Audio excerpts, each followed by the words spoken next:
than the trauma, depression, frustration, anger, anxiety, addiction to some substance, etc., etc. The problems at family level, like conflicts, struggle among and between the siblings, parents and children, brother and brother, sister and sister, etc., etc. Even when we look into the society, there is a whole lot of fear, like war, terrorism, etc., etc. Even at the level of nature, we get to see lots of environmental problems. The new disease, the new viruses are there, and they are coming up very rapidly. Having said so, even in the past 2-3 decades, in terms of education, we are growing. We are growing in terms of the number of uh, universities, deemed universities, private universities, schools, and colleges. From a traditional, conventional classroom, we have reached to the smart classroom. Everything is on one click. We could access to the informations. We can interact with each other. Like this today's meeting is an example of it. All the custodian of education in India and the decision makers of the education in India sitting in the different places, but we all got connected through this internet technology. So this is something to ponder upon, because the educational infrastructure is increasing. The number of people who are going through the process of education is also increasing upon. At the same time, the problems at the family level, the problems at the societal levels are also increasing upon.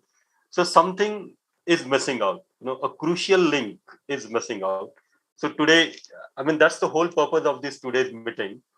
So we all can discuss, deliberate, ponder upon the what is missing, and whatever is being missing. If we try to fill that link, then the education, which is supposed to make a student who can participate in the societal development and the national development, and in turn could contribute to the development of the world. So this is basically the purpose of the today's meeting. I welcome Dr. Surendra Singh ji, Additional Secretary UGC, Archana Thakur Didi, Joint Secretary UGC, Gopu Kumar Bhaiya, Joint Secretary UGC and also the member of NCCIP, uh, Rajnish Jain ji, CVO UGC, and Rajnish Arora ji, NCCIP Chairperson, Shri Rajul Astana ji, NCUHV co-chairperson, and all the members of UGC, NCCIP, NCUHV, and all our vice chancellors of the central universities and the nominees of vice chancellors of the central university for this 2 hours meeting.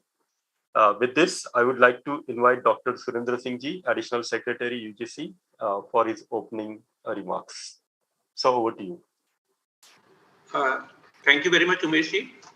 Honorable Vice Chancellors, speakers of the today's workshop, Dr. Kumar Sambhav ji, from UP Institute of Design, Professor Rajnish Arora ji, Chairman, National Coordinating Committee, Induction Program, Dr. Gopu Kumar ji, Joint Secretary UGC, faculty members from various universities, my colleague from UGC and AICT, members of the National Coordinating Committee Induction Program, and dear students.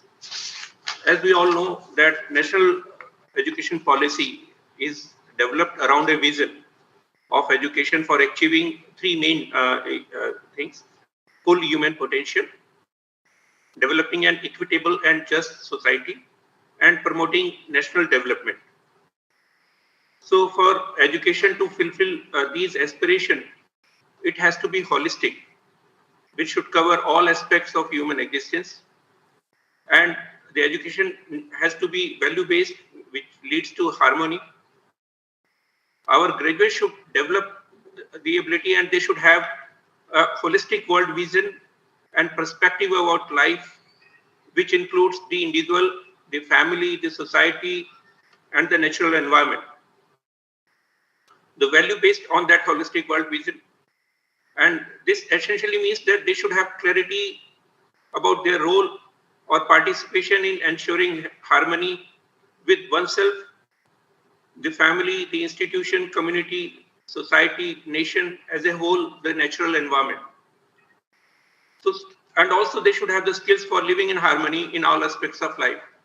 So all these things are to be inculcated into our graduates. As we know that presently the focus of our students is basically to gain knowledge and acquire skills, and their major focus is to get employment so that they can lead a good and prosperous life and with the physical amenities and materialistic life.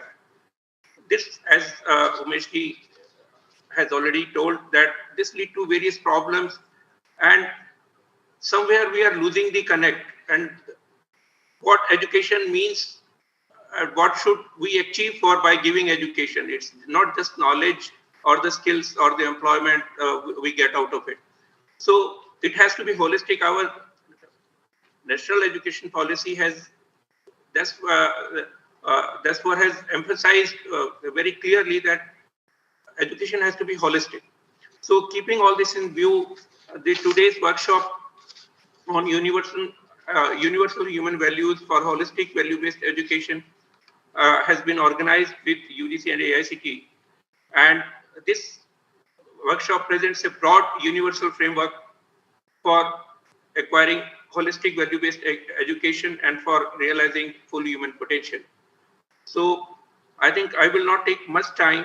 And with these words, I conclude my remarks and hand over the mic to Shri Umesh Dada. Thank you. Yes, thank you so much, sir, for bringing uh, the conclusion very concretely that there is a need of holistic value-based education to realize the aspirations of NEP 2020. And thank you for all your efforts and initiative for the same. Uh, so there's a need of holistic value-based education. I mean, it is very clear now. And what should be the content of holistic value-based education and the process of the holistic value-based education to take us on this particular point. Now, I would like to invite Dr. Kumar Sambhavji, a national resource person of Universal Human Values. Namaste, Kumar Bhaiya. Namaste, Bhaiya. I hope I'm properly audible. Yes, very clear. So I'm sharing the slides from my side.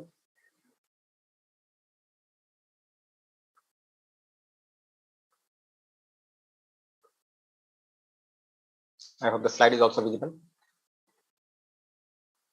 Yes, Bhaiya.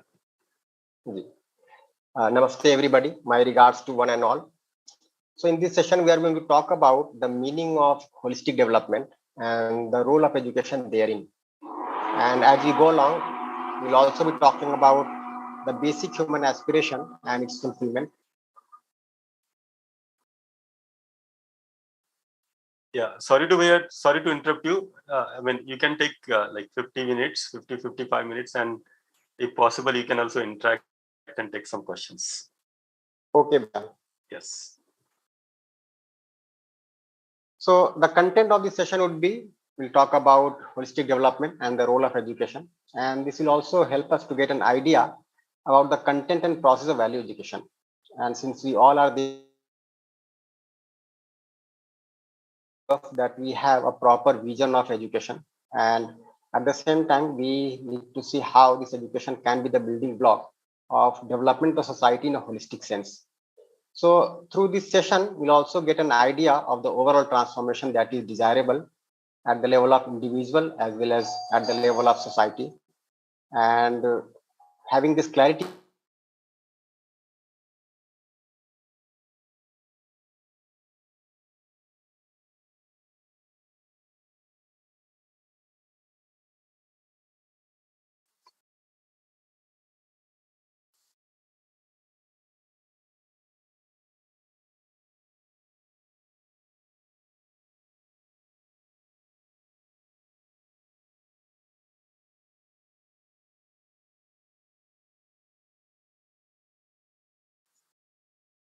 This voice is not clear. There is no voice.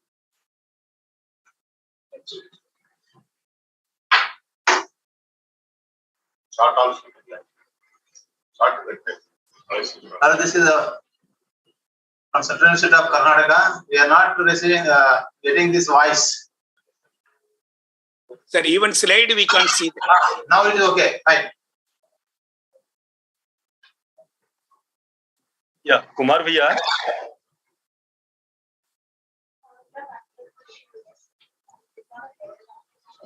They say they have some. Okay, I guess there is some internet connection issues at Kumar Sambho Bhaiya's end, and I express my deep apology for slipping out the program. In fact, before Kumar Bhaiya, I supposed to invite Gopu Kumar Bhaiya for his talk. So can I request Gopu Kumar ji, Joint Secretary UGC and the member NCCIP? Yeah. Kindly accept my apology, sir. Thank you, sir. Respected Vice Chancellors, officials from UGC and AICTE, the Chairman and members, National Coordination Committee Induction Program. Very good morning to all of you. As we can see, the holistic education has been the hallmark of national education policy, and the value-based education is integral to it. Even before the announcement of national education policy, UGC and the AICTE has been taking many initiatives like faculty induction program, teacher and student induction program, like that. UGC, as part of implementing the quality mandate set for improving the standards of higher education, set 10 verticals, and out of these 10, one is the integration of inculcation of human values and professional ethics. And UGC has come out with a framework called Mulya Prava in this regard, and already this has been communicated to all universities. Similarly, AICTE has also been taken many initiatives, and they have been organizing many programs for technical institutions, specifically for teachers and students. And considering this, the reach of these programs, if taken to universities, because most of the students are from the university system, UGC and AICTE has decided to come together and take this cause forward. And in this regard, on 29th March 22, a team from AICTE under the Honorable Vice Chairman AICTE and the Chairman of the National Coordination Committee for Student Induction Program and other members met Honorable Chairman of UGC, and they chalked out a program to take this forward. And based on that, the next meeting was held at AICTE office on 8th April between the officials from UGC and AICTE and the NCCIP, and they planned a roadmap to take this program forward.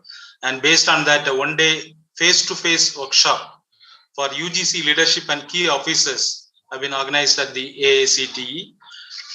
And the next program organized by UGC was for the HRDC directors and deputy directors on 7th May 2022. And nearly 80 directors and deputy directors participated in this program, and it was a great success because of the coordinated effort between UGC and AICTE and the NCCIP. Like this, UGC has been planning to organize many similar such programs through its regional offices and other means. And definitely the reach of these programs will be much higher when we take all these universities together and to take this education forward, human values education. And the further roadmap for this is, for example, UGC has been developing, based on the national education policy, UGC has been developing a curricular program and credit structure for a restructured undergraduate program. the 4-year for a holistic education 4-year undergraduate program, the curricular structure is under preparation now. That will have certain credits for these universal human values also. And once it is notified, and universities will be adopting these courses as part of their 4-year undergraduate program also. So this is one thing we would like to request the universities to adopt these curricular structure, curricular framework and credit structure as and when it is notified. And the next step would be universities can play a major role in taking this education forward by establishing a universal human values cell at their respective universities. And also they can ensure that the affiliated colleges under them can establish similar cells in their respective colleges, and both universities and colleges can appoint a coordinator to coordinate these programs. And we are also exploring the possibilities of giving credential to teachers who are participating in these faculty development programs. That we'll be looking into. So like this, there are so many programs UGC will be working on to take this universal human values education forward. And hopefully we can achieve much bigger milestones in the coming months in this regard. With these words, I stop here and hand over to Jadavji. Thank you, sir. Thank you so much, sir. Dr. Kumar ji, just I'm a Vice Chancellor Central State of Karnataka. Yeah. For this value-based education credits, the UGC is preparing any course material? It's already there is a guideline. Mulya Prava, we have already published. That has been as per the NEP 2020. We are revising it to incorporate the changes as per the NEP 2020. That will come out very soon now. For the next academic year, we require this material. So if it comes, then it will be useful to us. Yes, sir. Surely, we are working on that. Yeah. Maybe I can have one question, please. Yes, sir. Actually, when you are going for a 4-year program, yeah, this is not common to all the students. Yeah. Instead of that, like NCC or any other environment and other program, yeah, if you are giving that common program to all the students, because holistic is common to all the students. A particular student is going to learn with the 4-year degree. That's only you are going to develop a group of students. Yeah. But my view is it should be available for all the students, like a compulsory program like NCC environment or something like that. I think it will be helpful to all the students. It's my view. Yes, sir, you are correct, sir. We are planning on those lines only. 4-year undergraduate program I mentioned because the multiple entry and exit system. Those students who leave at 3rd year will be having a undergraduate degree. So they will also undergo this universal human values education. But Dr. Gopakumar ji, this is Professor K.V. Das from Jharkhand here. I have just one submission here only. When you talk about all the universities should establish one university human value cells, that is there. We have all ethics committees here, and ethics committees, the references are very limited, very precise. So ethics can then ethics committees mandate, can it be extended to include all this? That is one, number one. And number two, that you talk about the 4-year integrated courses, the human values, etc. That these are already there. Probably this will be embedded in all the rest other papers where we are offering. So this will be purely an optional, maybe a part of compulsory, and some value addition courses will be there, which will be very optional. Yes, sir, you are right, sir. Actually, this value-based education is going to be the integral part of the undergraduate program from now onwards. And regarding the other question, the extending the same ethics committee for this purpose also, that probably once the new guidelines of Mulya Prava comes out, that will answer this, sir. Yeah, thank you. Thank you. Gopkumarji, good morning. Good morning, sir. Good morning. We have already one paper on professional ethics for research scholars, MPhil and PhD. Yeah. So should we float another paper as per these guidelines, or can we continue with that paper? Yes, sir. Once the new guidelines is out, then you will be able to follow this. Yeah. Okay. Thank you. Thank you.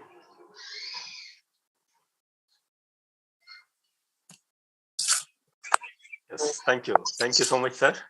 Thank you, sir. Yes, thank you for that brief, the history of UHV and the potential steps going to be there from the GC side. Thank you so much. Now, I would like to call upon Dr. Kumar Sambhavji, a National Resource Persons for Universal Human Value from UPID Noida. Kumar Bhaiya? Ji, I'm sharing the slide from my side now. Okay.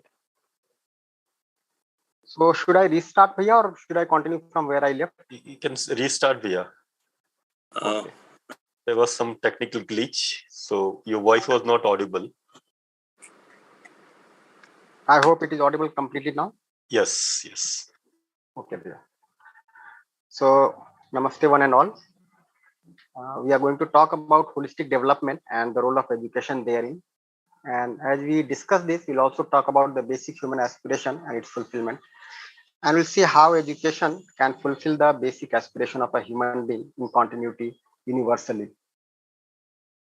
So we are going to talk about the holistic development and the role of education. And this will also give us an idea about the content and process of value education. So already since UGC has disseminated the information, so we are aware that UGC has been taking a step in terms of promoting value education. And in this session, I would like to be clear about the content and process of value education. This will also give us an idea of the overall transformation that is desirable at the level of individual as well as at the level of society. And would like to see how education can be the entry point of a tradition of living for human society so that people are able to live with fulfillment, they are able to live with happiness and prosperity generation by generation. And this is what education is meant for. So we'll talk about that. Now, let me say at the very outset that whatever I am sharing from my side is a proposal for us to explore, and you can verify it. So whatever I am saying, no need to assume it as true or false. It may tally with one's supposition or one's own earlier assumptions, or may not also tally. But that is not the purpose. The purpose is to take it as a proposal and start verifying it. And how to verify? So we need to verify on our own right. We need to verify on our own right. And when we go to verify, there is something called natural acceptance, something which is innate to each one of us. And we can refer whatever is being said as a proposal here to our natural acceptance and try to verify this. So no need to assume it as true or false, but rather enter into this process of self-exploration. Some mic is on. So Kindly. Yeah. So this whole session is a process of dialogue. There is some limitation of time. That's why we'll try to enter into dialogue as much as possible in the limited time. But essentially, in the workshop, what we do, we enter into a process of dialogue. And the dialogue starts between the resource person and the participants to start with. But it soon becomes a dialogue within oneself. So you'll see that there are two realities associated with each one of us. One, what I am. And the other is what I really want to be. Now, what I really want to be is my natural acceptance, my natural self. And it may be the case that these are two different realities. What I am may not be the same as what I really want to be. There may be a gap. So the essence is that can we initiate this dialogue between what I am and what I really want to be? So what do you feel? You can respond in the chat box. These two realities, what I am and what I really want to be, are these two the same or different? How do you feel? So what I am makes my behavior, my work pattern, my interaction with the society, my role in the organization, including all that is involved in my living. And what I really want to be is my natural acceptance. So do you feel the two are the same or different? And do you think that there is a need to initiate a dialogue between the two realities? Maybe you can respond in the chat box. Or you can also unmute and share a bit about this. So this is the purpose, to initiate this dialogue between what I am and what I really want to be. And you see that in this workshop or in this session, it is going to be further strengthened, this internal dialogue. Now, when we look at the aspiration of a human being, so all of us want to live, isn't it? This is one aspiration. But we just don't want to live. We want to live with fulfillment, isn't it? And there also see that we want to live with continuous fulfillment. Now, to fulfill the aspiration of living, we want to have physical facility. So to survive, we need food, clothes, shelter, all these facilities, isn't it? But when we go to live with fulfillment, we also want to have relationship. We want to have a family. We want to have a society around. We want to feel related so that we feel fulfilled. But you can see that when you go to fulfill the relationship, that may not be continuous. We may feel hurt. We may hurt others. We may feel unhappy in our relationship. There may be problems in the relationship. So to have the continuity of this fulfillment, we need to have right understanding. So if you look at the basic human aspiration, it is to live with continuous fulfillment. And these are three basic requirements: right understanding, relationship, and physical facility. I hope you all are able to see this. Now we'll explore this one by one further. Now, to live, you see that physical facility is necessary for human being. We all have taken our breakfast. We'll have our lunch. Okay, we have so many facilities at home, in the office. So physical facilities are of course necessary, never denying that. But you'll see that for human being, physical facility is necessary, but not adequate. If you look at an animal, it can be adequate for an animal, largely adequate. Let's say if there is a cow in the house, you provide fodder to the cow twice a day. You provide water thrice a day. You provide shelter to the cow. The cow is very much comfortable. It will just sit there and chew the cud. But if you do the same thing with our child, okay, then we'll see that there's some problem there. For the child, we'll see that it is not only the facility that is required, the child also requires our affection, our care, our guidance, isn't it? So for human being, physical facility is necessary, but not adequate. You'll also see one thing, that we keep on working for physical facilities most of the time. When we do not have some physical facility, we feel uncomfortable, unhappy. But once we have the physical facility, we simply forget about it and start thinking about 100 other things. Does it happen or not? Let's say if you do not have a house of your own today, then having a house of one's own occupies our imagination most of the time. But once we have a house of our own, we simply forget about it and start thinking about the various amenities, various facilities that should be there in the house, and so on. It goes on multiplying. So we simply forget what we have and we start thinking about what we do not have. That is another thing to note. A very important example here is that if you start thinking about the clothes, you'll see that when we do not have some kind of clothes that we are desiring for, we feel uncomfortable. But once we have that kind of clothes, we simply forget about it. And that's how when the market opens up a pandemic, we may enter into the mall and start purchasing new clothes, seldom being aware how many pairs of clothes we have at home. So we'll see that physical facility is necessary for human being, but it is not adequate, isn't it? Now let us check another thing here. Now I think we can enter into a dialogue here on this very point. Now just let us try to find out what is required over and above physical facility. So if you look at the unhappiness in our families, what do you think? Is it more due to lack of physical facility or more due to lack of fulfillment in relationship? Can we have some sharing on this? Either in the chat box or you can unmute and share. What do you feel? Is it more due to lack of physical facility or more due to lack of fulfillment in the relationship? Any opinion on this? Any sharing on this? If I'm allowed to continue, if I'm allowed to come in, please. Ji. This is Professor Farooq from Central Institute of Kashmir. Definitely, the physical facilities available are adequate, I suppose. And what makes it not happy, uncomfortable, living our lives continuously is because of the lack of relationship and lack of contentment of more of emotional kind of things than rather than the physical kind of things. So I suppose what makes us happy really is if we enjoy the emotional and sentimental relationships with people around, including our people at the home, at the workplace, and all that.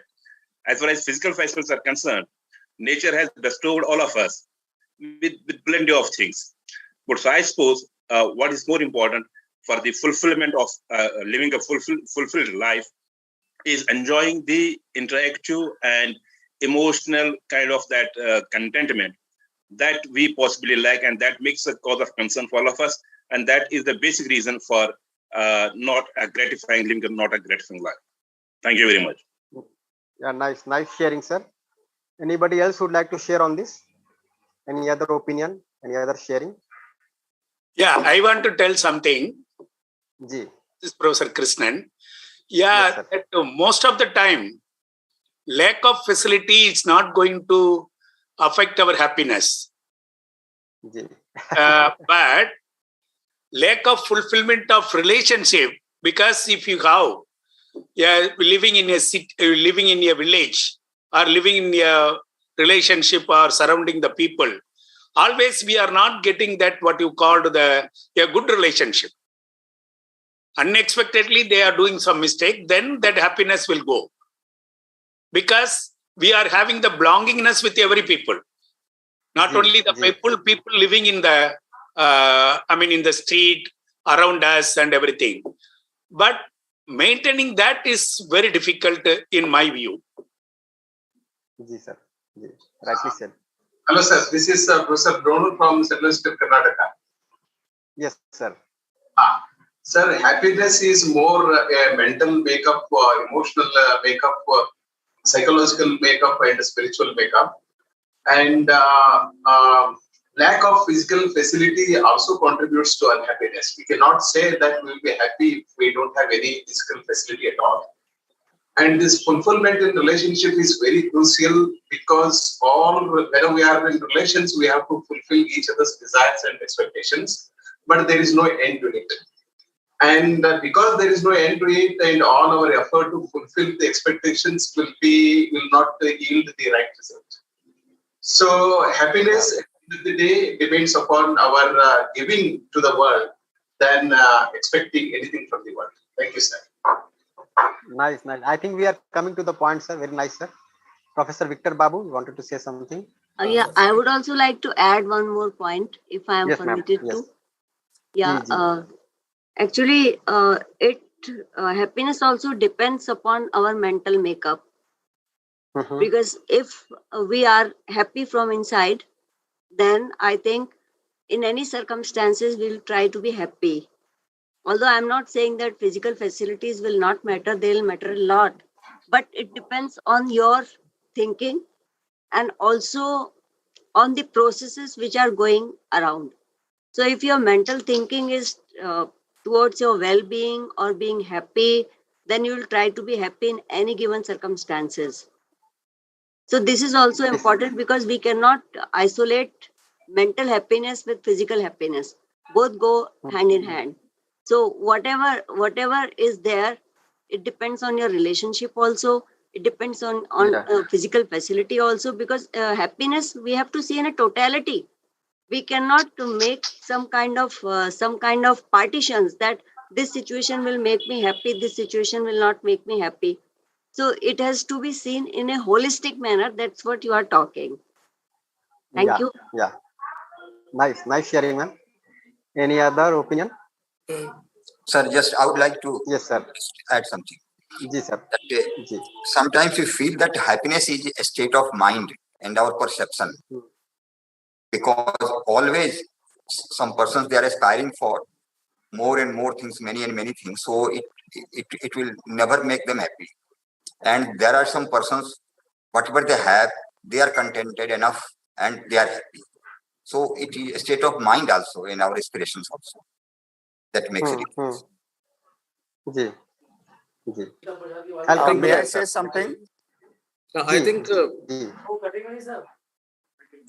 Yes, hello. sir. Rajneesh ji, see, I am Katimani here.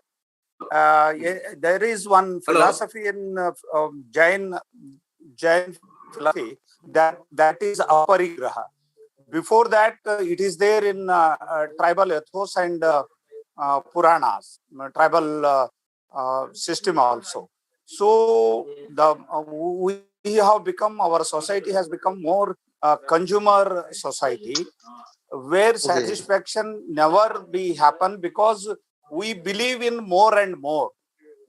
So our Indian philosophy and tribal philosophy as well as Jain philosophy, they are focusing on, even our Indian society focused on, जो हमको मिला है उसमें खुश रहो, हमको आगे मिलने वाला है. That is only possible. Thank you.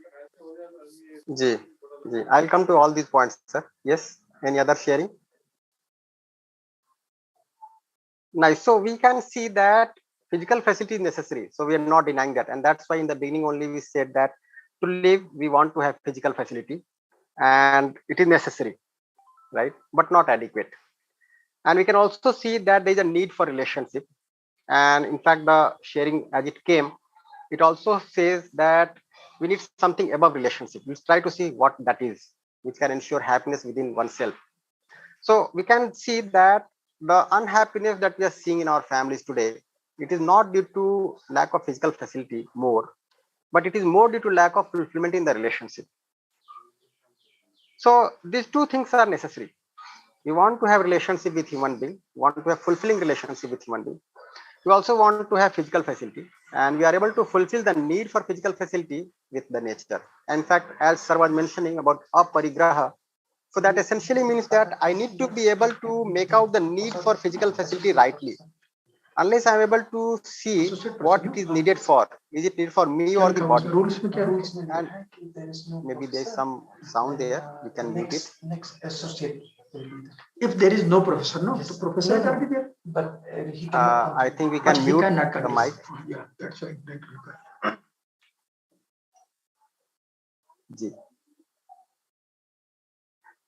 So we need to make out how much physical facility is required. We also need to make out what would be the right processes to ensure the availability of physical facility when we interact with the rest of nature.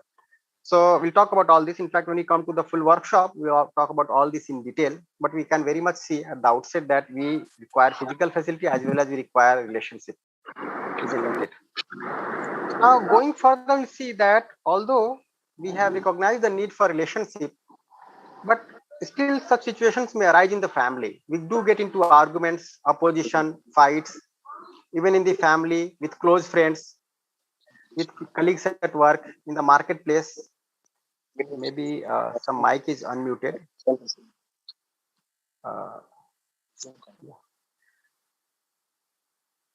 With colleagues at work, in the marketplace. And we'll see that every time we have a fight, we want to resolve it. So there may be such issues in the family. There may be such issues. Dr. Najma, I think you can mute yourself. Ji, ma'am.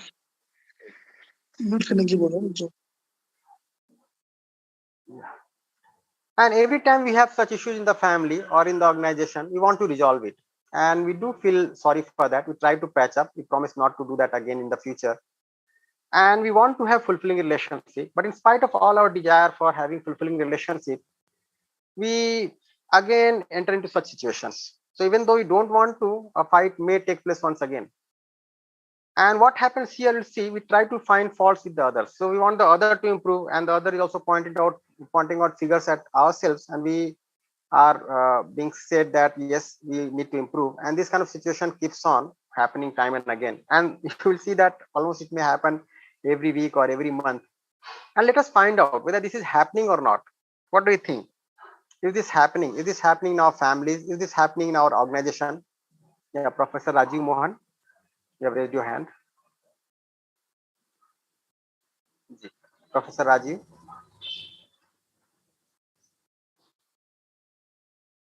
Okay.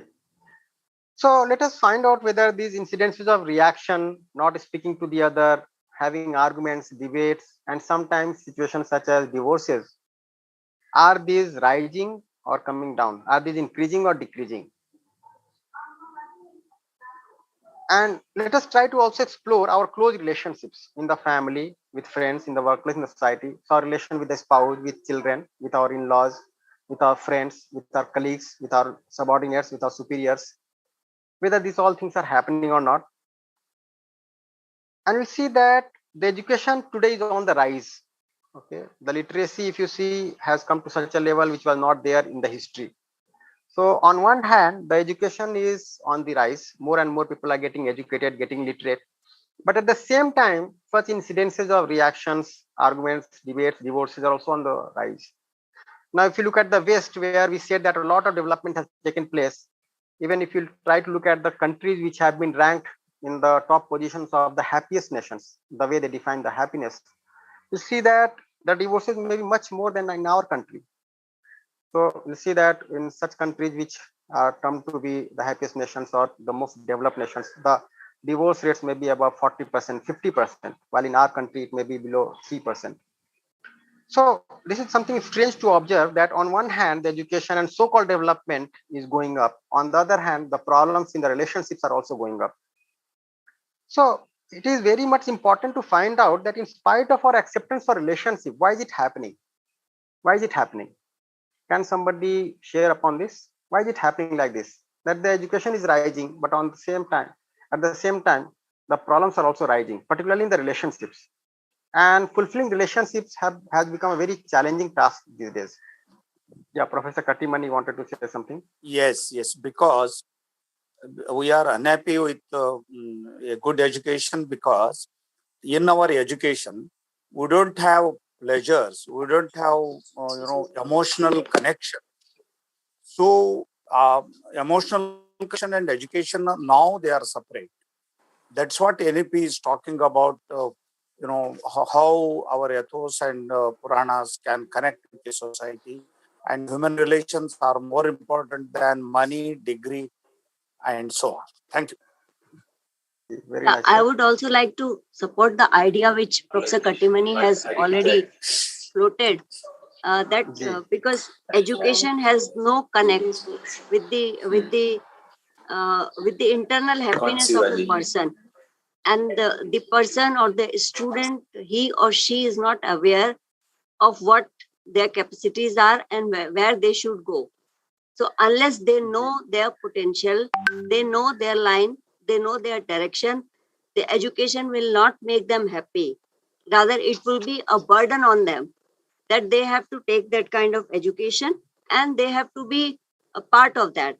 So it's necessary to know your call, to know what is your potential and where do you stand, and then make a choice. So as Professor Katimani said, I am sharing his opinion only, that NEP is going to provide this kind of facility to the students, that from the beginning they know their potential. If the education is as per the potential, I am very sure the student will also be very happy, and the instructor or teacher imparting that kind of education will also be very happy. So this kind of education will improve the atmosphere and make happiness possible. Like I know one college in Delhi, that Ramanujam College, they have started a department of happiness, and they are doing very well in that. So what was the need to establish the department of happiness?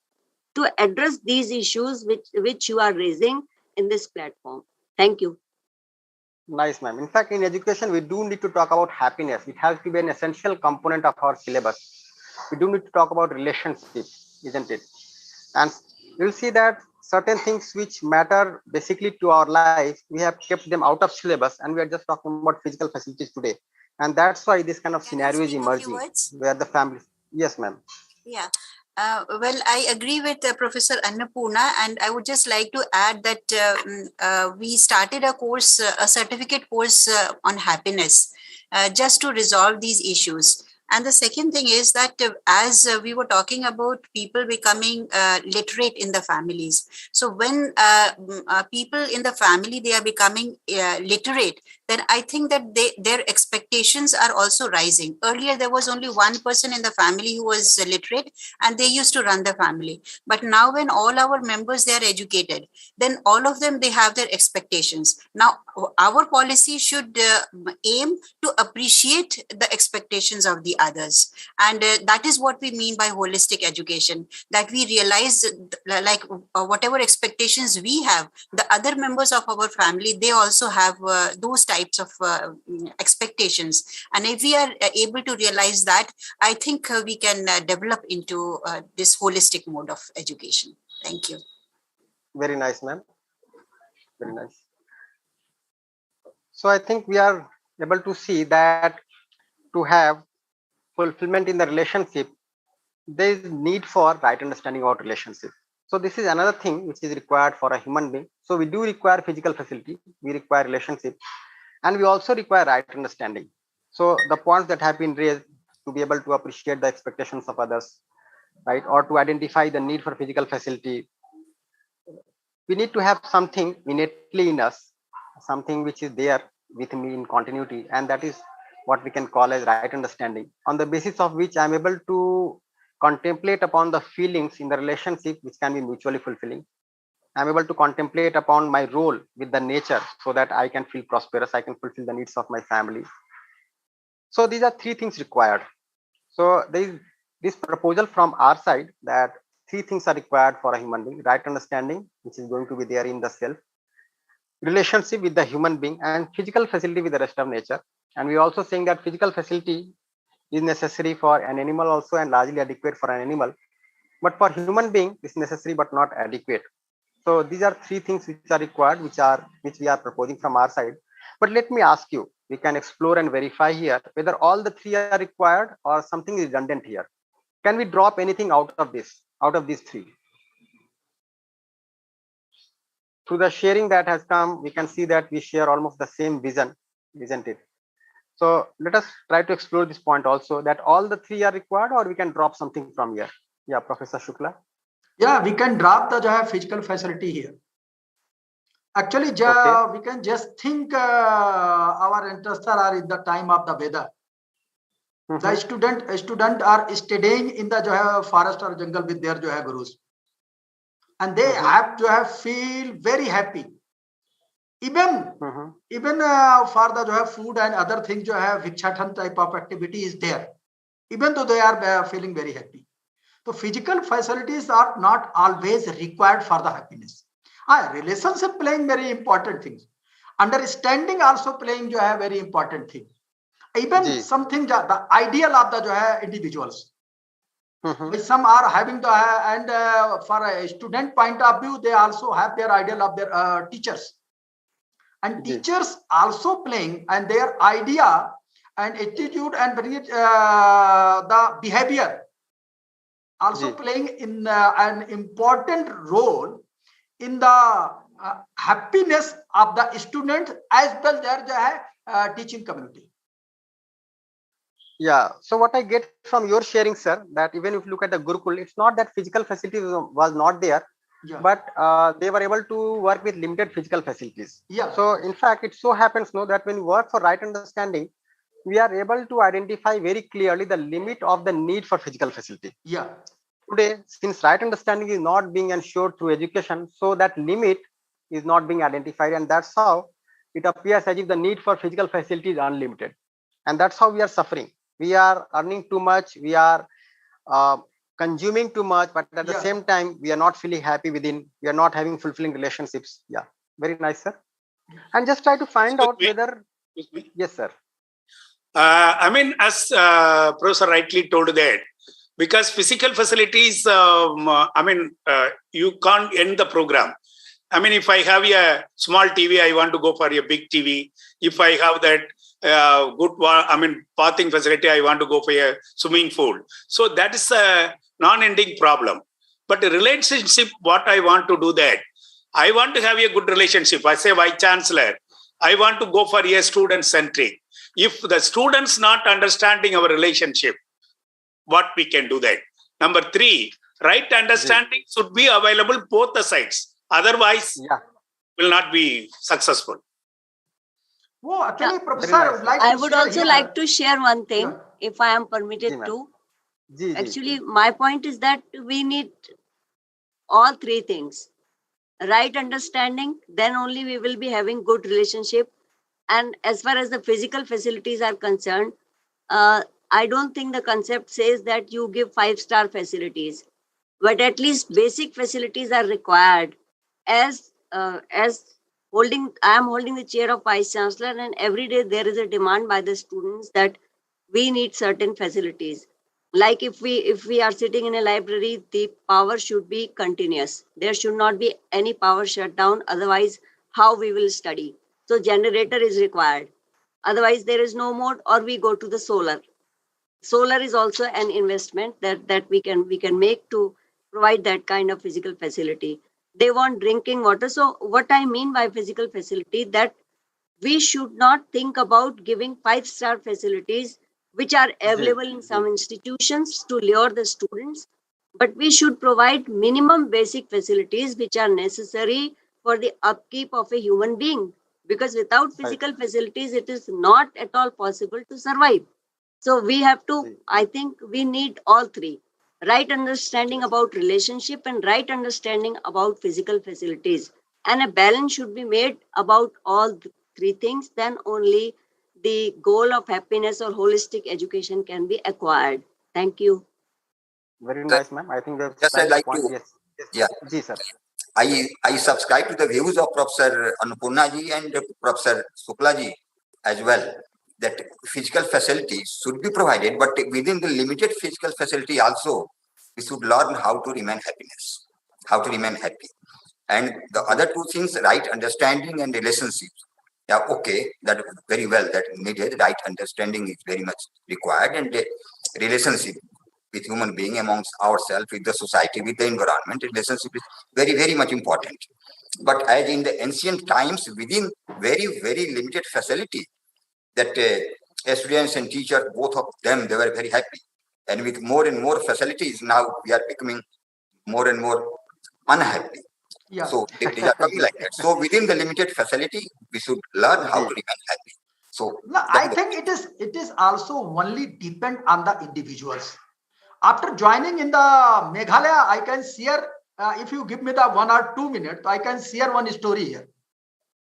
I already just visited, I just visited one village, one fisherman, fisherman fishing the fish from the natural tank.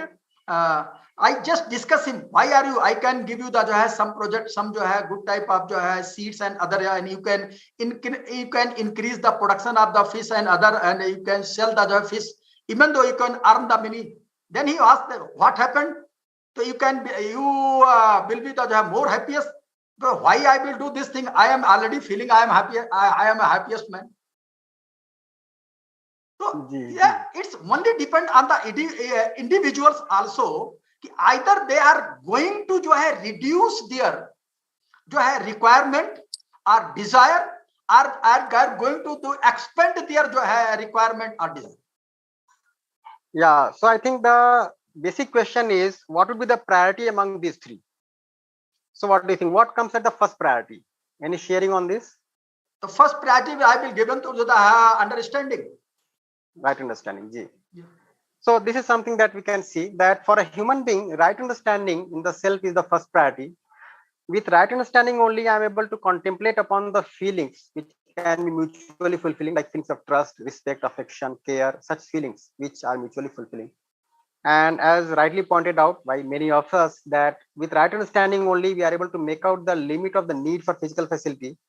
And one thing to add here, that with right understanding only, I am able to see what would be the right processes to produce the physical facility, so that it can be mutually fulfilling to the nature also. Our rest of nature, like soil, air, water, birds, animals, they also are enriched in the process.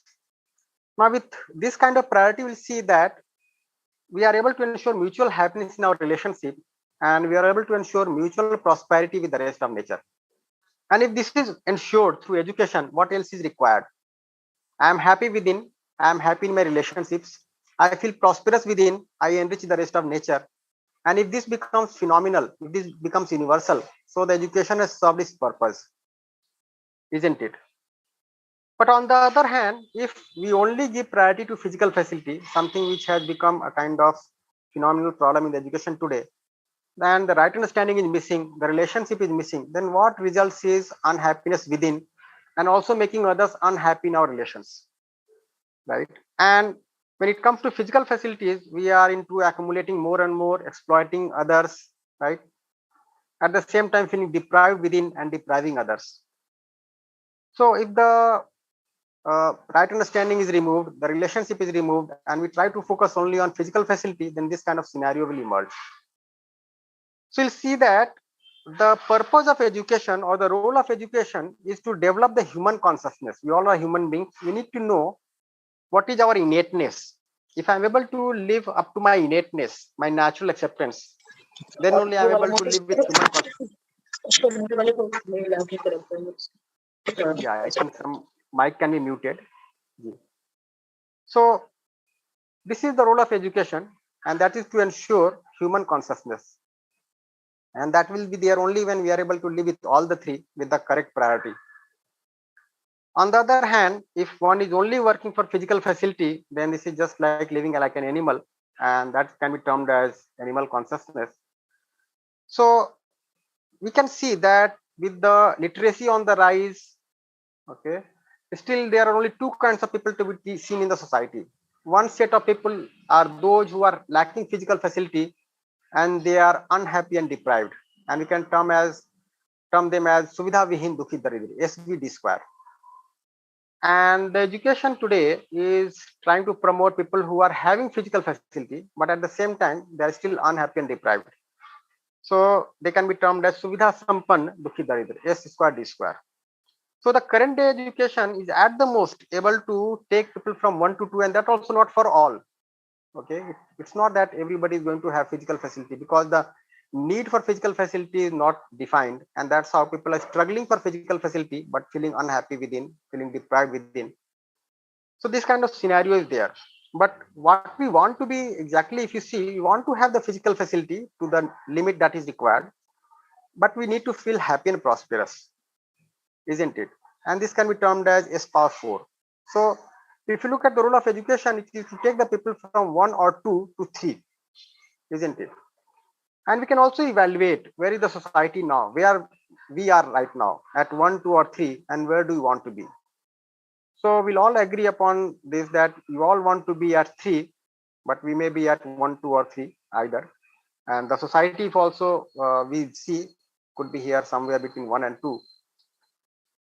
Now, if you look at the resources, because we keep on talking about adding more and more resources, okay, multiplying our production, adding to our amenities, but we are able to see, and this is some data that has come from UNO, that the global food production is 6 times the requirement.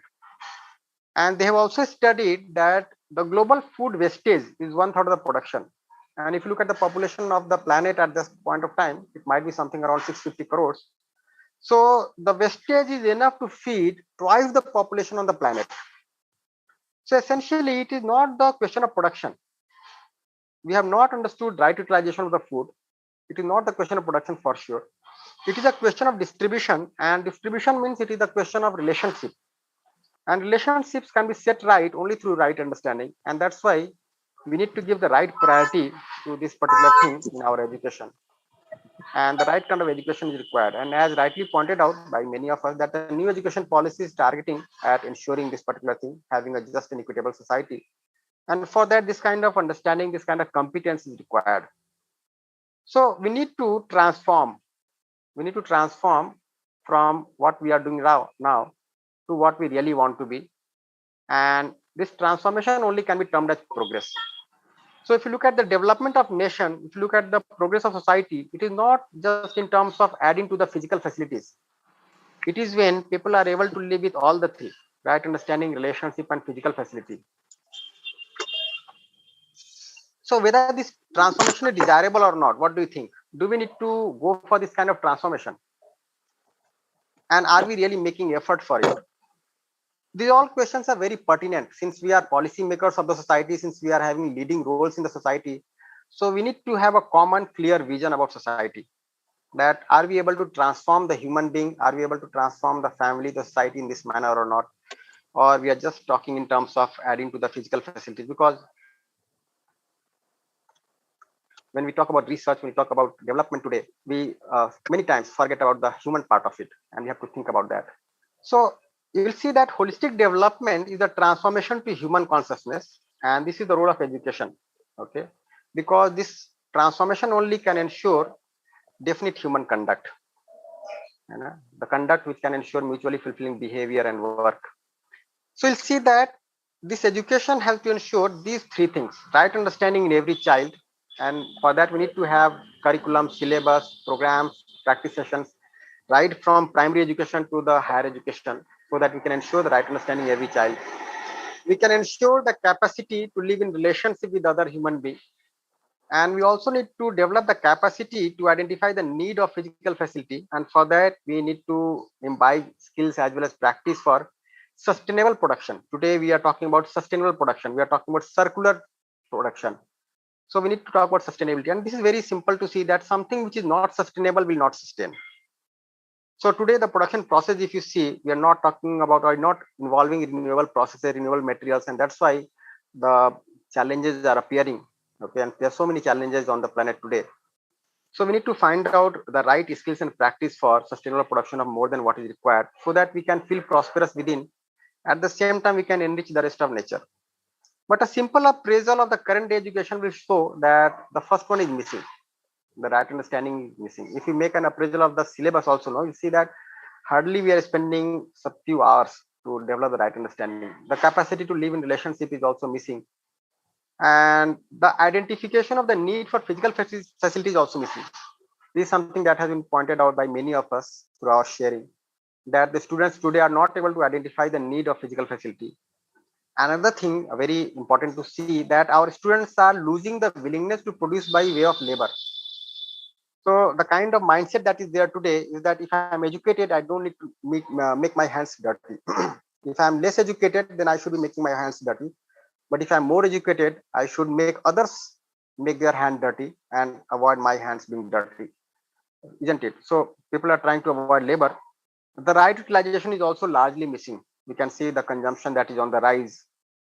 And the core feeling that is being generated today is to accumulate more and more and to consume more and more. And this again, I think we share a common viewpoint on this, that we are able to see this. And it is not in terms of producing what is required and making the right utilization of that. So this kind of transformation is of course required. And most of the problem that we see around us, you'll see that are really only the symptoms of human beings not living with human consciousness. And that's how the basic effort is required to ensure human consciousness. And that only will result in a human tradition in which the human goal is fulfilled for all of us, generation by generation. And education has to be the building block. Education has to be the starting point. Now, when we talk about right understanding, and this is something that we discuss at length in our full workshop, we need to understand all that is there. And what is there? So we want to have harmony in the human being. So we need to understand harmony in the human being. We need to understand how to ensure harmony in the family. In fact, the family structure, the way it is getting degenerated today, has become a very challenging kind of problem for the society. People are fearing marriage. People are fearing progeny. People are fearing living in a joint family. So we need to understand how to sustain our family.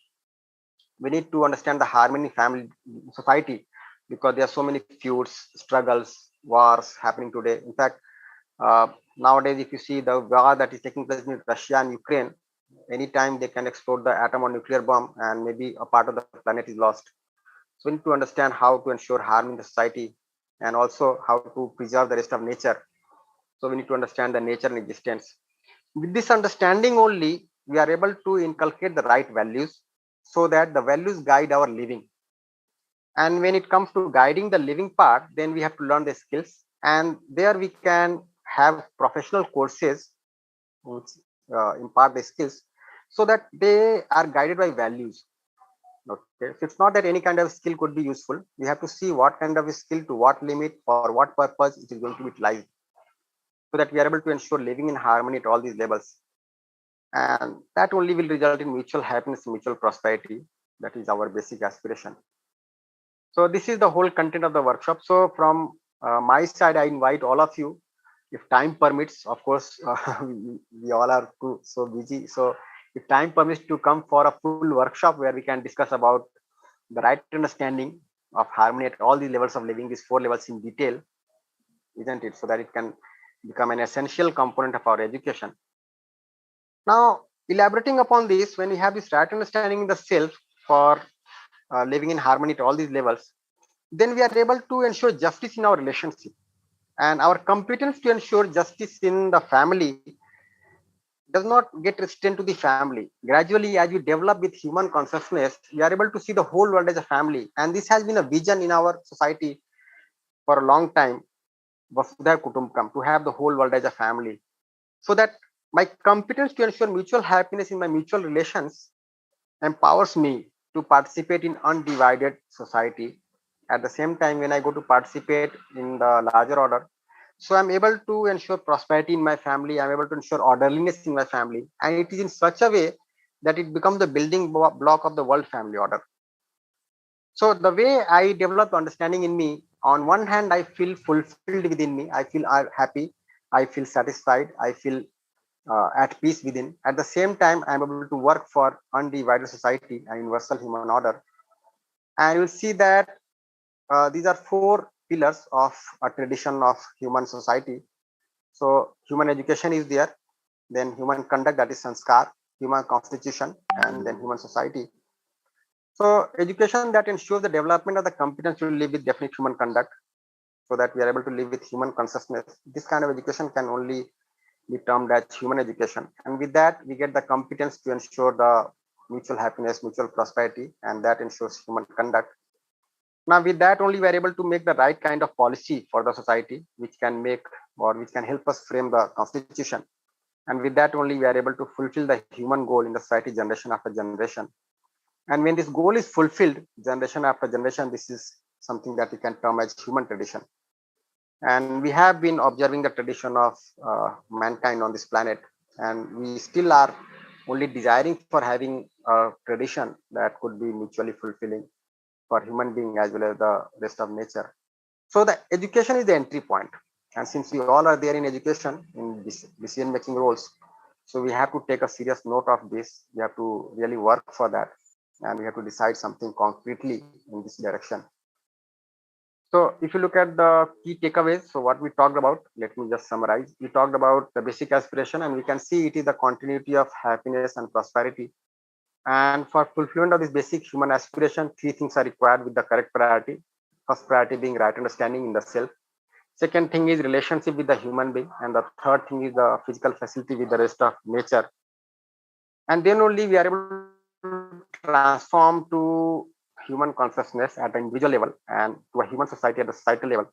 Then only we can say that the development is holistic. And if you look at the role of education sanskar, which is to enable us to develop this competence to fulfill our basic aspiration and to also contribute to the holistic development. And education is the entry point for this kind of society, for this tradition. So proposals are there. So when we come to the full workshop, we share proposals at every level of our living. And the process essentially is self-exploration, nothing to assume as true or false, even though it tallies with some book or some person. It essentially has to be my own understanding, isn't it? So I have to explore within myself. I have to explore, I have to verify. And the desired achievement through such kind of courses, curriculum, syllabus or workshop or development programs is that we are able to transform at an individual level, and that leads to societal transformation. And since UGC is having so many colleges and so many students enrolled there, so it can play a huge role in transforming the entire society. But before I conclude, I'll only say that this is a proposal, right? And we need to verify at our own right. And I hope the dialogue has already started in each one of us. And the purpose of this workshop is to strengthen this internal dialogue. So if any comment is there on this, I can take up with the limitation of time. Can I speak, sir? Ji, sir. Ji, sir.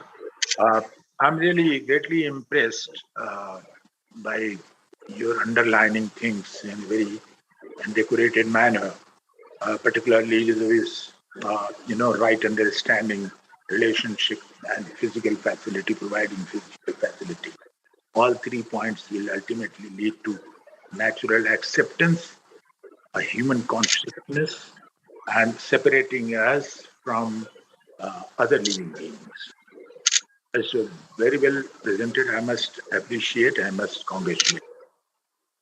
Sir, but let me go back to our ancient times, where we have a very important book, which was written by Vishnu Sharman, this Panchatantra. So he explained about, 5 quality. Quality is not policy, rather quality. Quality is what? Making friends is the first chapter, and naturally we are emphasizing need of friendship again and again within classroom, outside classrooms, and then losing friends. If you lose a friend, this gives a lot of pain. So one should not lose friends. Number 2. Then of crow and owl, the third quality is that we should not behave like crows, selfishness, and then owls, foolishness. So therefore, these 2 are to be avoided. Then loss of gain. This is 4th chapter in Panchatantra.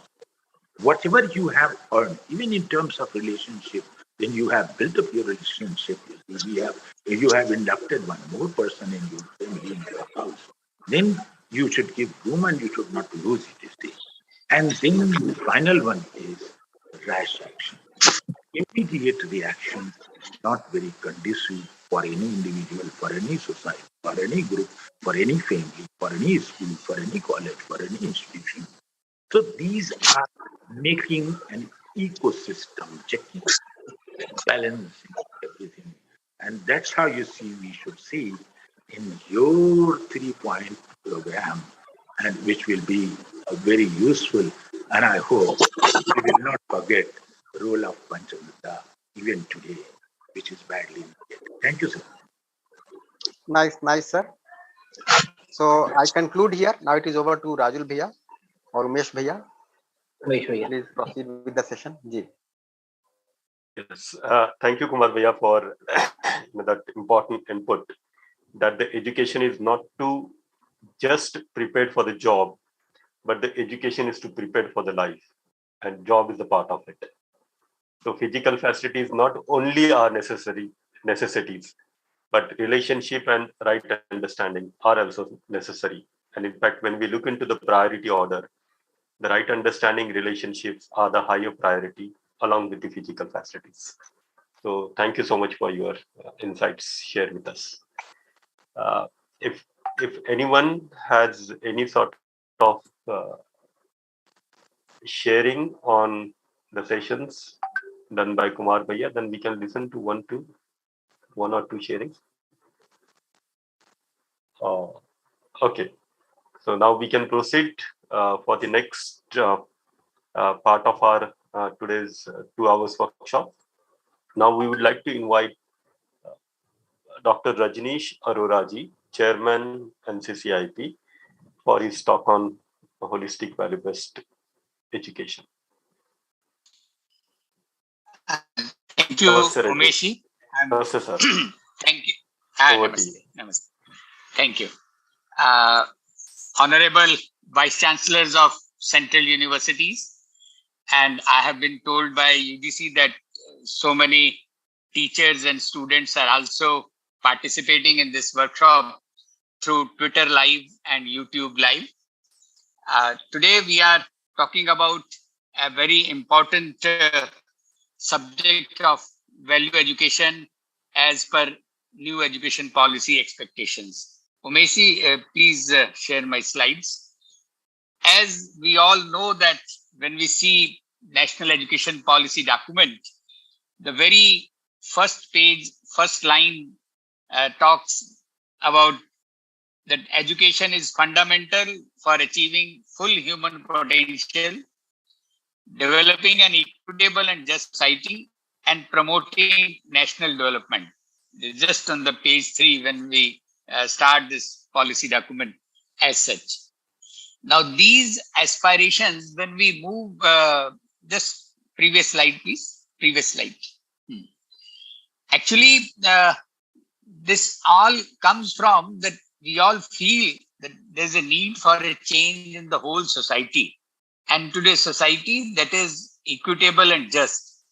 Now this need it's urgent and it is important, and this national education policy document has articulated it very well.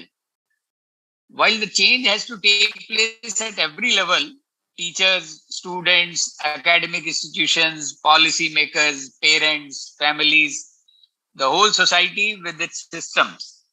But it is the education system that can play a critical role.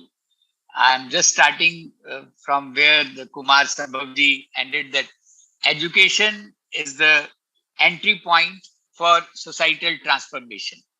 The 3 expectations in national education policy are: at the level of individual human being, we must be able to have full human potential. That means the development at the level of human consciousness also, where the validation is that our students, our next generation, our children should be able to feel happiness and prosperity in continuity in their life. As Kumar Sambhavji mentioned, that it is through right understanding and through right feeling at the level of every individual. When we talk about equitable and just society, so one is happiness in every individual, and we must have conditions of happiness in the society where in every family there must be feeling of prosperity, that yes, I have the ability to produce more than what is required for my family. So without that condition in my family, it becomes very difficult to feel happy in my family, that the feeling is not possible. And at the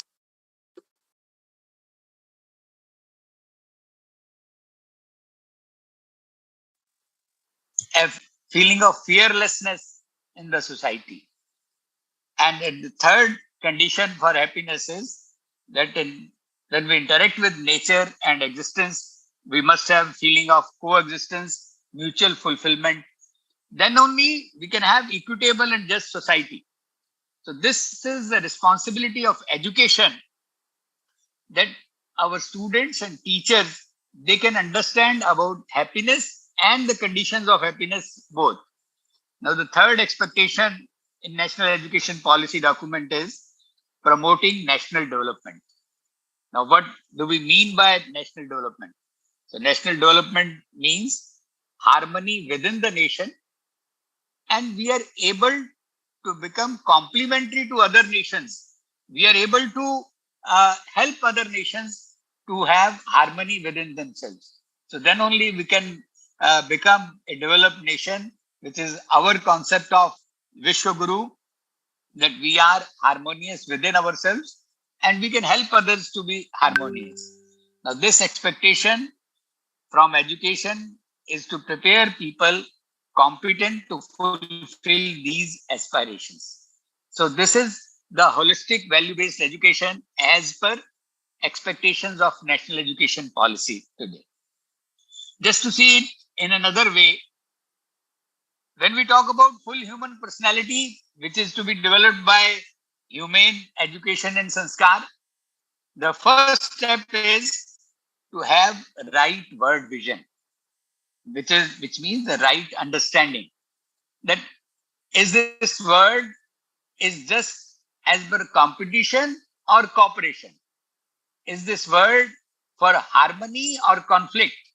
This right understanding must start with the student. Then only they can have right kind of perspective to see things around, to see things in family, at the workplace, or in the neighborhood and in the society at large.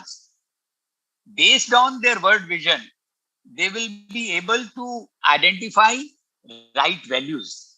What is valuable for me and what is my value in the larger order.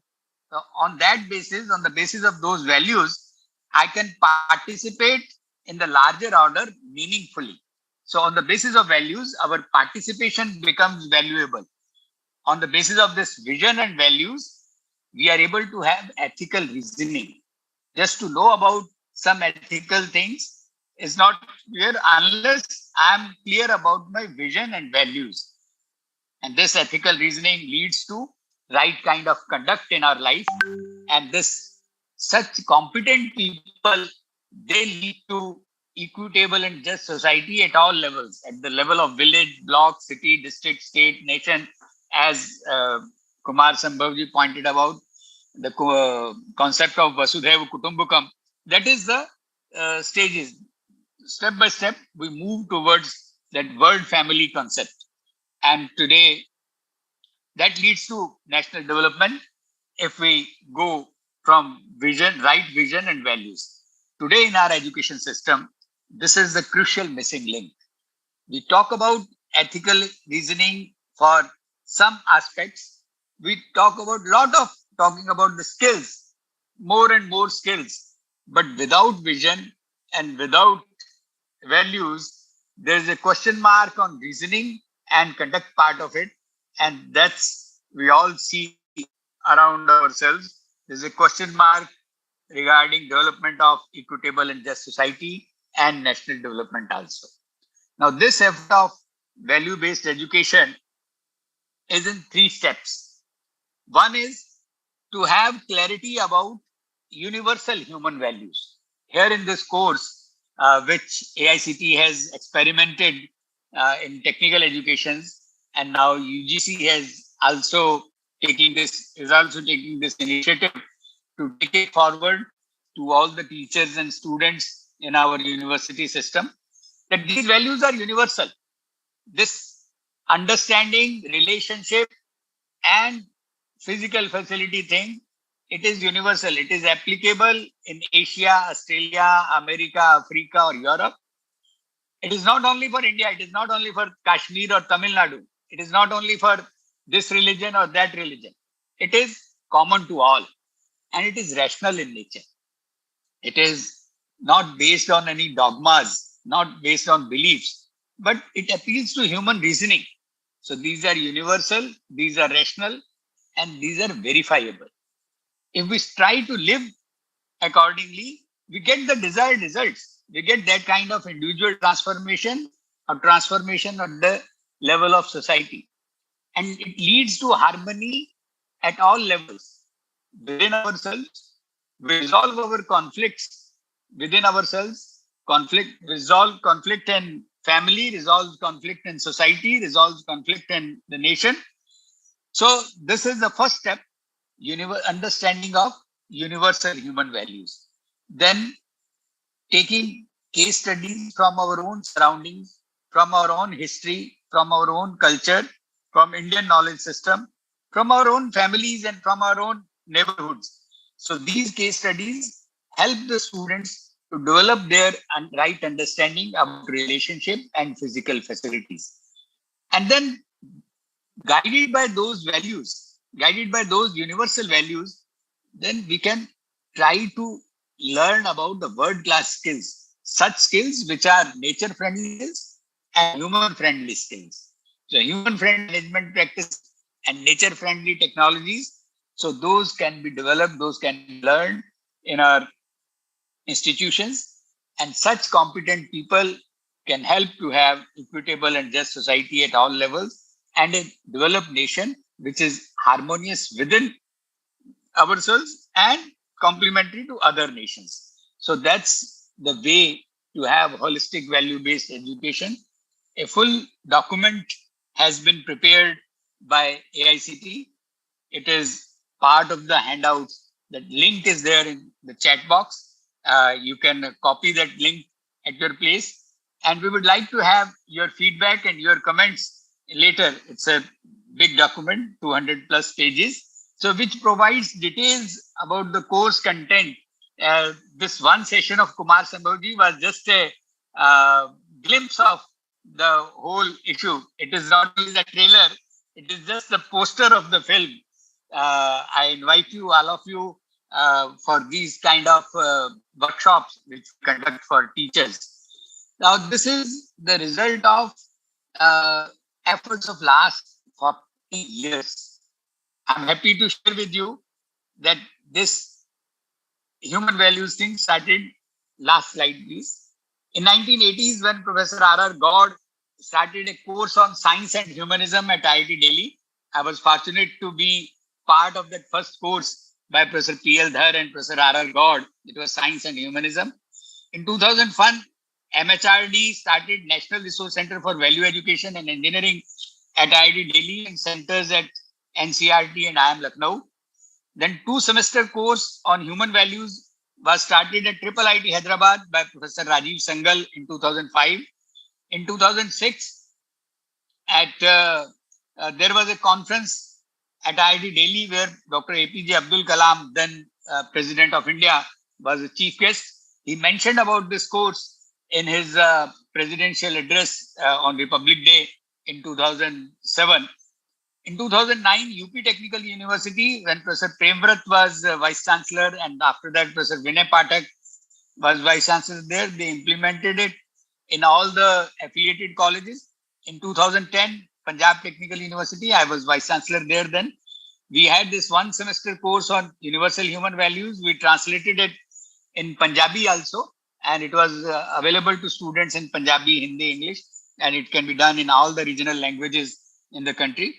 In 2012, Bhutan took up this course when Dasho Prema Thinleji, who was and also Queen Mother of Bhutan, they found it deeply resonating with their concept of gross national happiness.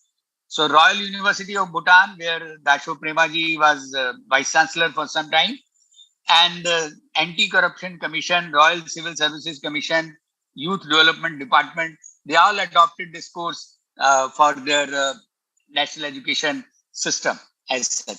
So this is a UHV journey in mainstream education. Then 2012, Himachal Pradesh Technical University, Professor Shashi Riman was Vice Chancellor then. 2017, AICT took it up, this value education for value-based living. They made it compulsory for all the technical colleges. 2018, Bikaner Technical University, Professor H.D. Charan was Vice Chancellor. He adopted in their academic council.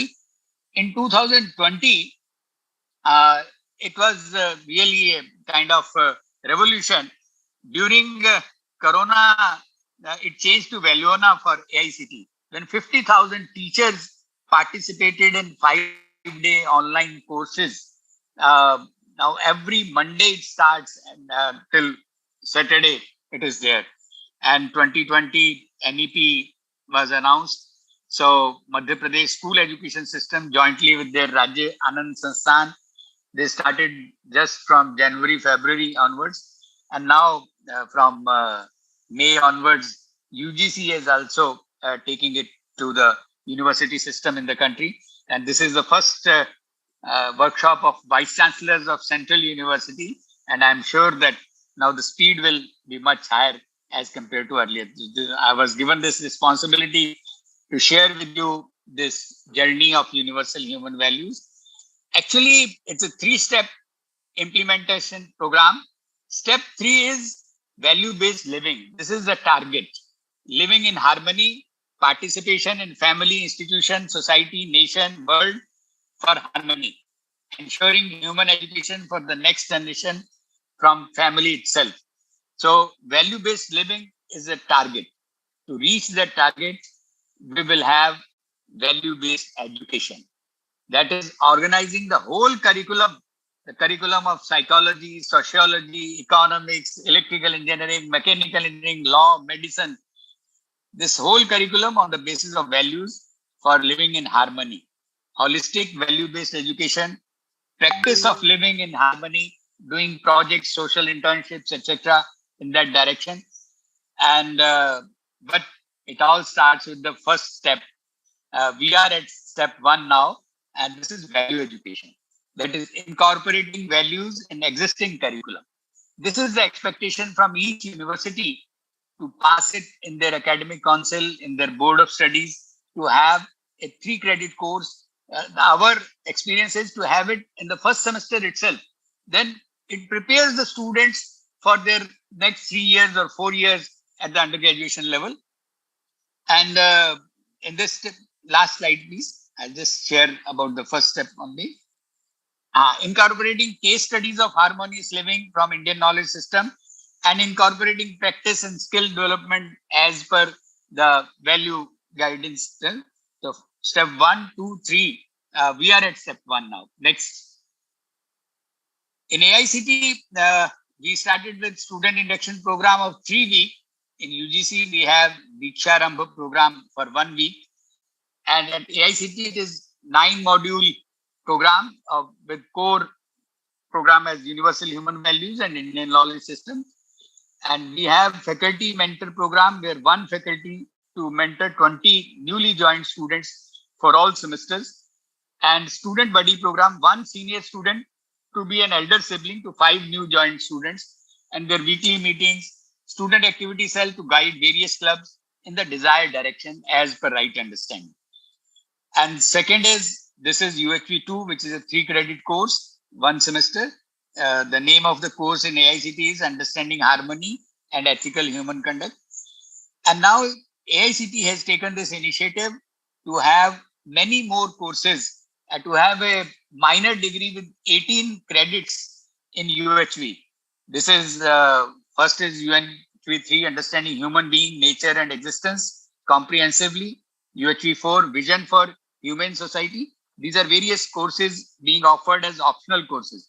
Human values in various philosophies, Jain philosophy, Buddha philosophy, Sikh philosophy, that kind of in various darshans.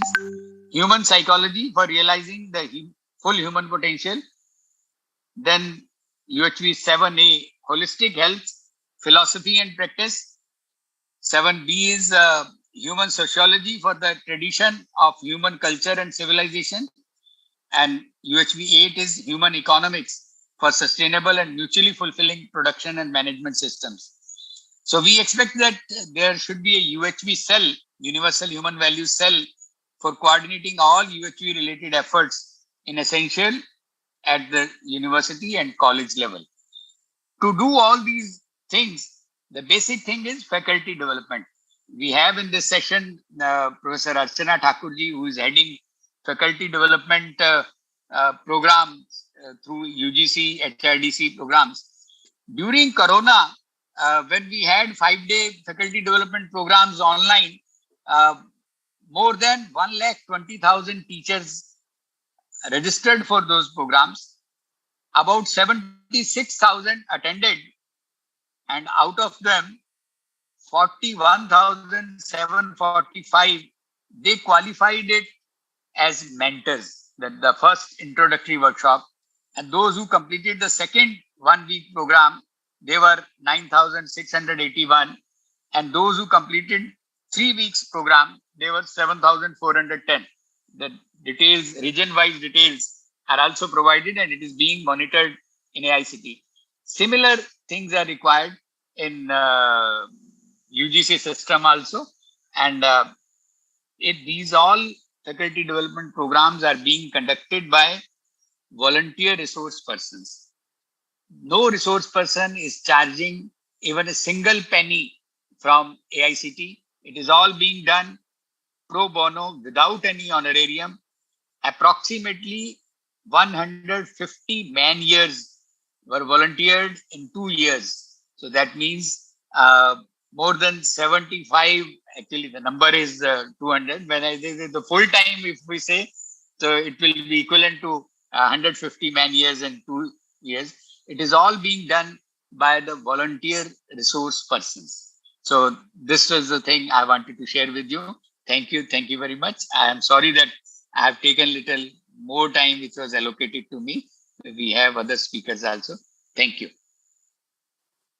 Thank you. Thank you so much, sir. Professor Rajneesh Arora, NCCIP Chairman. And now I would like to call upon Shri Rajul Asthana Bhaiya, NC UHV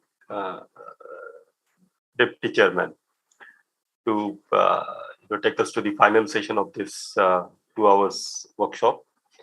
This session is focused on sharing experiences, takeaways, recommendations, and the way forward. Over to you, Radivya.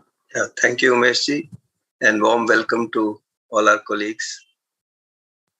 It's very important that we all discuss this issue, this important issue, and your sharing today has been really very wonderful.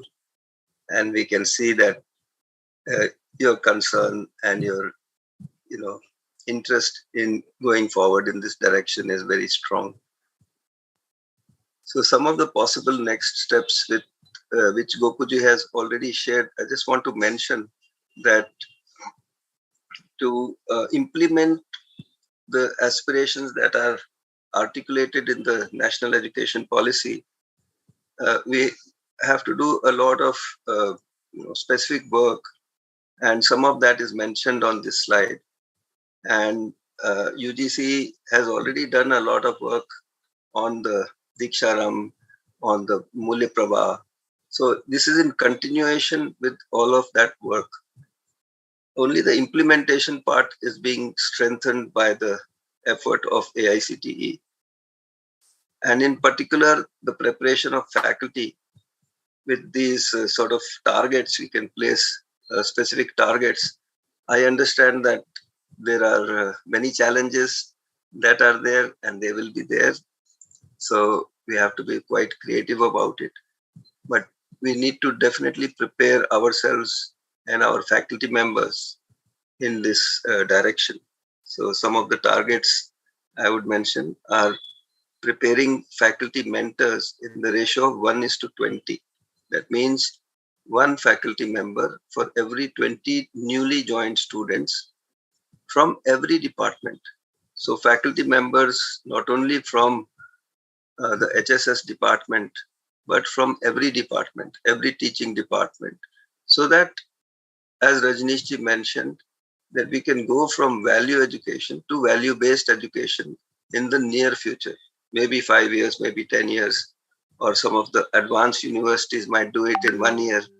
So that preparation is very important.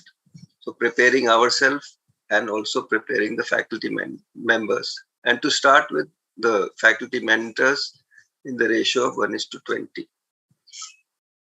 So that is one important thing I wanted to mention. But now I think I'll also mention that these faculty development programs are now being offered jointly by UGC and AICTE.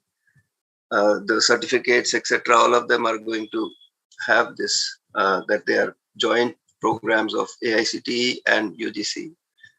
And these programs are going to be included for the faculty advancement, the CAS. So they will be counted towards that. Those details will be shared soon. The handouts, we have already written this one. The link is there. You can download those handouts, and we'll be sending more details by email.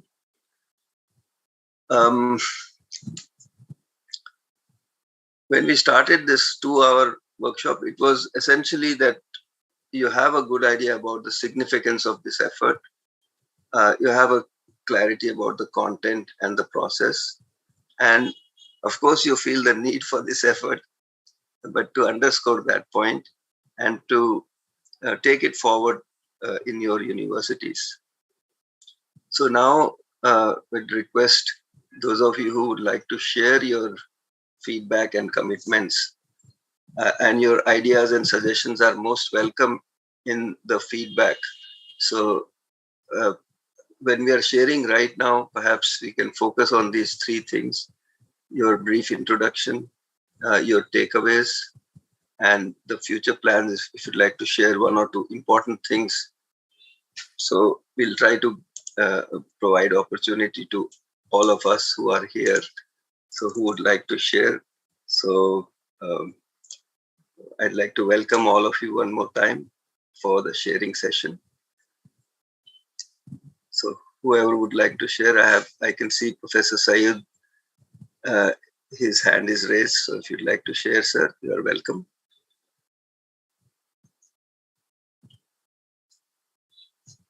or anybody else who would like to share.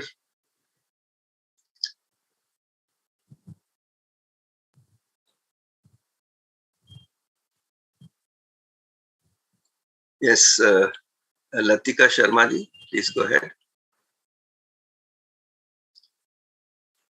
Or VCCUHP. Am I audible? Yes, you are very much audible. This is Professor Vishal Sood from Registrar from Central University of Himachal Pradesh. Yes.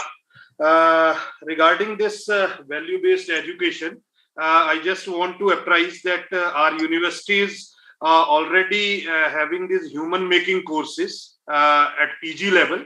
And as per the discussion which was held today in this workshop, we will definitely go for creation of that UHB cell and the value-based courses, 3 credit courses. We will definitely go for that designing of those courses, and accordingly we will try to introduce these courses once the guidelines and the directions from UGC will be received. But our university is already running at PG level these type of courses which are value based on universal human values, and these are with the name of human making courses. So this just I want to apprise, and we will definitely go with the UGC guidelines once these will be circulated, and accordingly we will proceed with that. Thank you. Yeah, very nice. Thank you so much. It's lovely to find out that you're already doing this. Professor Shashi Dhiman is your colleague in I think Hamirpur.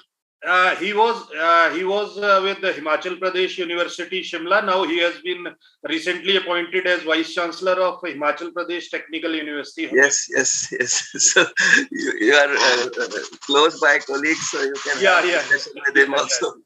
Best wishes. Thank you. Thank you, sir. Nice. Latika Sharma ji. Yes, Latika ji, your mic is muted. Yeah, please go ahead. Namaskar, sir. I'm Latika Sharma from Department of Education, Punjab University, attending this wonderful program on behalf of my university. Sir, the sessions which were going on today were really informative, and I would like to share that ever since 2014, Punjab University, with the active collaboration of its interdisciplinary Center for Swami Vivekananda Studies and Sri Ramchandra Mission has been conducting self-development programs. And in this meditation, time management, and what we are saying 21st century skills for youth, they were being taught to the students. Now that we have a structured program for UG and PG level, we are looking forward to guidelines from UGC. Already we are in the process of implementation of NEP, and when we are discussing value-based courses, value-added courses, there are lots of suggestions which are coming about Indian knowledge systems and about happiness. So today's program has been an eye-opener on what all is already going on at the national level in various universities. And it is such a good collaboration that UGC and AICT are together going to have faculty development programs. So we are looking forward to such programs so that teachers who are in an orientation mode now and are looking forward to what next, how to go about it, they will benefit a lot. Thank you so much for this opportunity. Very true, Latika ji. It's very important that as the head of the institution, we also spend sufficient amount of sort of effort in, appraising ourselves and getting to sort of discuss about all the things that are happening around the country, so that we can have a sort of common minimum program all across. So with that, I would like to invite Professor H.T. Charan, who is the chairperson of the National Committee on UHP, who was the previous Vice Chancellor of Bikaner Technical University, for your sharing and also for your comments on what has been said already. Thank you, Rajulji. Honorable all the Vice Chancellors of Central University. I, as a Vice Chancellor, I had experience with the conduct of UHV and the training of the teachers. And that real experience, of course, I wanted to share with all of you. When I started this course, of course, my university is affiliating university, Technical University of the State of Rajasthan, covering half of the Rajasthan, all the technical courses conducted through AICTE, engineering, MBA, MC, hotel management, like that. So, being a Vice Chancellor, of course, I have introduced this 3 credit course, mandatory course, to all the stream, not only engineering, but MBA, MC, hotel management, design, all the students. I thought that it's required for each and every student. And the very moment I thought that who will teach it? Then I find that the training of the teachers, that education of teachers in this course is very important. So, along with myself, my dean directors, we went to attend the course at IIT Kanpur, 8 days regular course since morning 9 o'clock to 6 o'clock evening. And then, of course, had a workshop for all the teachers, not only teachers who are teaching, but all the teachers, because this is required for each and everyone for his own living and the living in the family, in the workplace. And all the faculty members of my constant college, they had undergone this workshop. And if I consider the university as a whole, there's a affiliating university covering half of the Rajasthan, around 40% of the teachers undergone this workshop. And the results is very much encouraging. The teacher has understood their role and responsibility towards the student, towards the campus, workplace, and life was becoming very harmonious. One very important example, of course, I would like to share that how they feel their responsibility. During COVID, they realized that they should conduct a workshop for students also, that week-long workshop for the students. And they started workshop for the student. For that, they had a large preparation at their own. And after going from one workshop and sharing from the students, they realized the students are very much connected to this very first of the relationship and understanding themselves and their role. And it was very much interesting. And not only students, we have also requested students that because it was COVID, they were at home. And we requested students if their parents and the younger elder brothers, sisters, they wanted to join, they can join. So some of the students, they were asking for one more link. We asked why you are asking for another link. They were telling my mother and father after listening, this first day they wanted to listen, sit separately and listen it. And at the end, when we had sharing from the parents, they were telling that this is very important. This is required for each and everyone. At least aadmi to ban jaye. Then the teachers who had done this workshop for the student, not only 1-2 students, almost 80% of the students per total university, they have conducted one week-long workshop.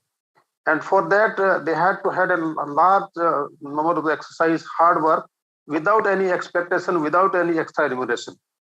And those teachers, out of those who has gone for higher workshop, they are also contributing at national level as a resource person without expecting any remuneration. So that has created a lot of change. So of course, there are a lot of examples, but at this stage, of course, I wanted to tell to the all vice chancellors, with my best of the experience, that you are with a very strong link in between an implementation of MEP and finally going to the students. You can are positioned to go through your academic council and implement this 3-credit course. Then, of course, higher courses are also there. And but before that, it's very important that all faculty members are supposed to go through the workshop. That will not only will be useful for the teaching the course, but to increase the relationship and to enhance the relationship, to have a conducive environment in your institute, in the university. That's a required, very much required. So that will be very much useful if you start that you encourage your faculty members to go through the online workshop we are conducting now through UGC and AICTE. And already, as we mentioned that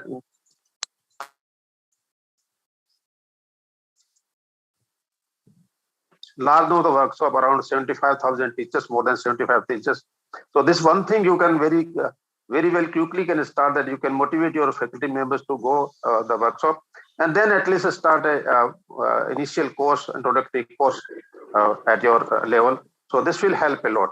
So this will, and we are here to help you in any way about course content, teaching material, process, everything, whatever help you require through UGC, through AICT, we are here to help this. So thank you very much.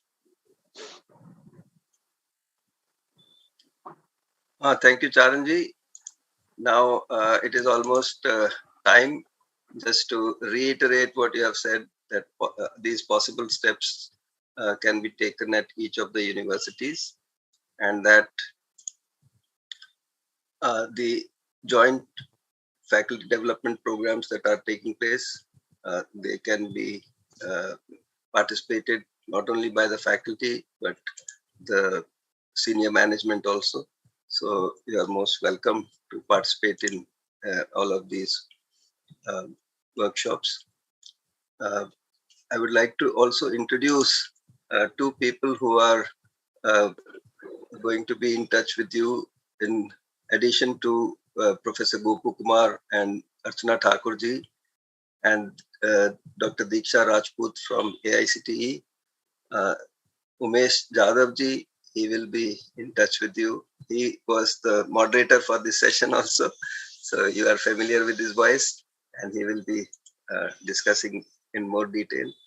Also, Assistant Registrar from Punjab Technical University, Jitendra Narulaji, they will be in touch with you.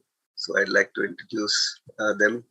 And now I would call upon Professor Gopu Kumarji for closing remarks and a vote of thanks. So Gopu Kumarji. Thank you, sir. Yeah. So we had anything else that you want to add, you are most welcome. This is your program. Okay. So welcome, Gopu Kumarji. Please go ahead. Thank you, sir. We had a wonderful 2-hour discussion on holistic value-based education. And glad to propose this vote of thanks on behalf of UGC and AICTE. First of all, let me we thank the Honorable Chairman UGC and Honorable Secretary UGC for their constant support and encouragement in organizing this today's program. And heartfelt thanks to Professor Rajneesh Arora ji, Chairman National Coordination Committee, for participating and delivering a lecture on holistic value-based education for holistic development. Special thanks goes to Dr. Kumar Sambhavji for delivering a lecture on holistic development and role of education. And thanks also to Sri Rajul Asthanaji, H.D. Charanji, and all members of National Coordination Committee, and Sri Umesh Jadavji for nicely moderating today's session, and the entire team working behind the scene for the success of today's program, especially Sri Jitendra Narulaji for his efficient coordination. And I especially thank all respected Vice Chancellors of Central Universities who have participated in today's program and actively discussed the various issues in this program. And apart from that, all those who have joined through UGC's YouTube and Twitter today from universities and colleges from across the country, I thank you all once again. Thank you so much, sir. Thank you, Gopu Kumarji. We still have few minutes, and if anybody else would like to stay, we are going to stay for some more time. If you permit, then we'll stay for some more time if there are any questions or any other comments. Rajulji, please tell them about the feedback form if they can fill up. It is not opening. Yeah, so that is, feedback form is not opening. Yes, I also tried. Madam Latika also said. Okay, it will become active as soon as we close the session. It is probably not active right now. And if there is a problem, we will put it on the same link. If the session ends, sir, the chat box will close and then we won't be able to access the link. If you can copy the link in your browser, right, or you can copy it on a in a Word file or something. You can have that link. Sir, it will be better if you please send the link through emails. Yes, that's a good idea. We'll do that much also. Better. Surely we'll do that. Thank you. Thank you.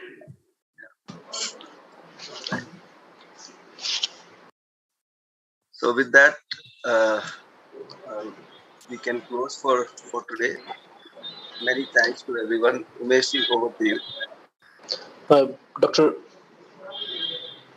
Yes, Gopu Kumar, you're saying something? Kumarji. Hello. Hello, Dr. Gopu Kumarji. Sir? Yes, I think this feedback form, so that is optional to be sent. That is optional. But we request all of you to kindly fill it up. Of course, optional, but we request all of you to kindly fill it up.